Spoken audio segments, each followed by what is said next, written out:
This is James Fox with another Zipbooks tutorial. In this tutorial, I'm going to show you how to create a recurring invoice. The reason why you want to set up a recurring invoice is if your company sends an invoice to its customers on a regular basis for the same amount, it's best to create a recurring invoice because you won't have to manually create the invoice when it's time to send the invoice to the customer. The system will automatically do it for you. So let me show you how to create a recurring invoice. So click on the Invoices tab here, then click the Recurring Profiles tab here.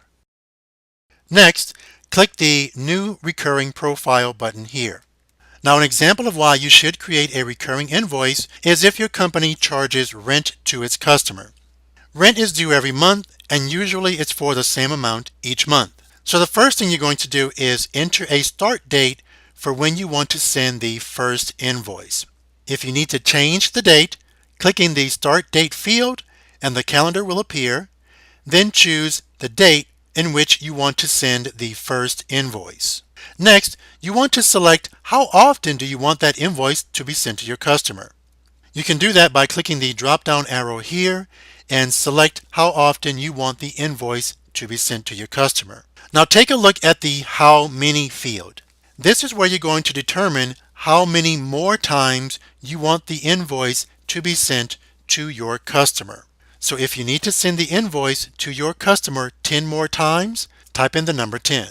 Since I do not have credit cards enabled, this area will be grayed out. Also, since I do not have credit cards enabled, I cannot choose to auto bill the customer. You can only use these features if they are turned on. Now we're going to create the invoice just like I showed you in lesson 2-1. There's only one difference.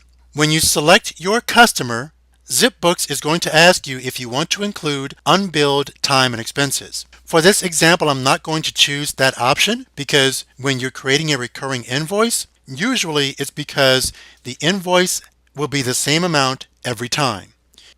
I will talk about the unbilled time and expenses option in a later lesson. But for now, continue to create the invoice as shown in lesson 2-1. After you have finished creating your invoice, click the Save Recurring Profile button here. Now you will see the recurring invoice listed in the Recurring Profiles. Here is the date in which the first invoice will be sent. It will be sent on a monthly basis and it will be sent 10 more times. And again, it will be for the same amount of $222. And that is how you create a recurring invoice. If you have questions, please send me an email.